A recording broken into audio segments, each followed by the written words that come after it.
Hello and welcome to the channel, and can I just say before we get going through this sort of weird one-way lens things, basically to any of you watching out there, can I just say a massive thank you for taking the time out of your day to just come and watch and hopefully enjoy our videos. We really appreciate it, and you are the reasons that we keep making them. But I'm going to get straight into it today, because today we are going to be building an insect hotel. Now, I'm sure many of you will be aware that we are facing huge environmental issues at the minute. We're polluting our waters and ripping up our green spaces, and effectively are doing a very good job of destroying the natural world. Now, some commentators have also mentioned that we are in the midst of what has been described as an insect apocalypse. See, research is showing that over the years and the decades that our insect populations here in the UK are declining rapidly. And I don't need to go into all the sort of nuances, but without insects we would struggle to live. Arguably we wouldn't live. We need insects for pollinating our foods, for cleaning and providing us soil and fertile soil that we can use to grow. They are so important. And as you've probably guessed from watching some of our older videos, we are very passionate about sort of wildlife conservation. And personally for me, I'm very interested, mainly because I find it fascinating, is sort of insects and creepy crawlies, sort of your bees, your millipedes, your centipedes, your spiders, your beetles, all that, dragonflies, butterflies, all that sort of thing I think is absolutely fantastic. And I do think if you're lucky enough to have a green space, whether that be a small garden or an estate made of acres and acres of greenland, that you should really manage your green space in a way that is sympathetic to wildlife and in a way that actually promotes sort of growth in populations of insects. For me, I'm very lucky. I do have a garden, and in my garden I have a range of sort of created habitats. I have hedgehog houses, bee hotels, piles of sort of rotting logs which insects love, and I also have insect hotels, which is basically a very simple structure, sort of just cobbled together, which is really appealing to insects and provides them a safe space where they can procreate and have food and live and all that sort of jazz. But over the winter, and I believe I knew who the culprit is, a cat, something has brought down my insect hotel, and it is currently lying in several sort of bits on the floor.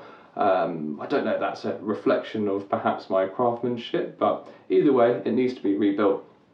And it is such an easy thing to do. If you have any interest in insect hotels and you've done some research before watching this video, you've probably seen some people have created these wonderful intricate mansions that are sort of bespoke to every insect's needs.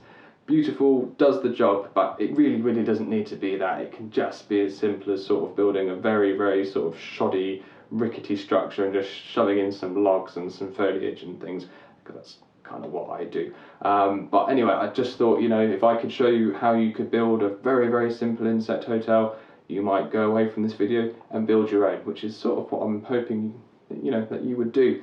Because as I say, we need to look after our insects, because as I said at the beginning of the video, we are doing a very good job of killing them all off.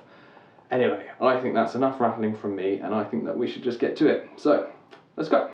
So hello, and welcome to the whistle-stop tour of building the insect hotel. First of all, I'm going to be removing the debris from my old insect hotel, most of which I will still be retaining to fit my new one. One of the things that people wonder is, where should they put an insect hotel?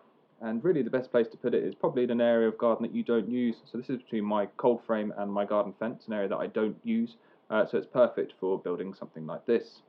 So as you'll see in a second, I'm going to be keeping sort of decaying foliage, decaying wood, and using that in my new insect hotel.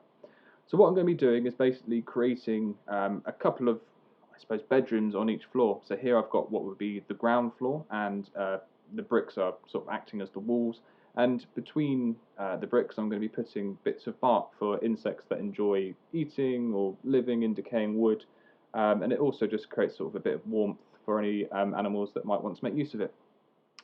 So what I'm doing next is I'm building effectively what you could describe as the ceiling, and I'm doing this by putting down old bits of buddleia that we cut down last year. And the idea is that this, as I say, will create the floor, and then I'll sort of build up upon it, and we'll have a second floor with sort of 2 more bedrooms, if that makes sense. And what I'm going to be putting in these bedrooms is bits of grass and old foliage. This creates warmth for animals, and also, as well as a good place to live, it also allows animals, if they want to, also to remove this sort of natural material from the insect hotel if they want to use it in nests, for example. So, as you can already see, it's really beneficial to a range of insects, beetles and smaller insects, and as well as mammals. So it really is very, very beneficial. So from here, I'm going to be doing effectively the same thing as I did before. I want to start creating the ceiling. So as you can see, I've started building it up there, and what I'm doing now is I'm using sort of, again, longer bits of rotting wood to create that ceiling. Now obviously, as you can imagine, that this is going to get quite damp. It does get wet, but what we want to do is give some protection to the animals making use of the hotel, and protect them against the elements. So what I'm doing with my one is just to sort of give it a little bit more sort of waterproofing, I suppose. I'm using old roof tiles to act as sort of a more permanent roof. I'm not going to build it up any more than this. I think that the 2 levels is absolutely fine, so I'm just using some old roof tiles here, and this should just hopefully keep off sort of the worst of the rain and just make sure that it doesn't get too waterlogged. So there we go, that's the beginning of the roof.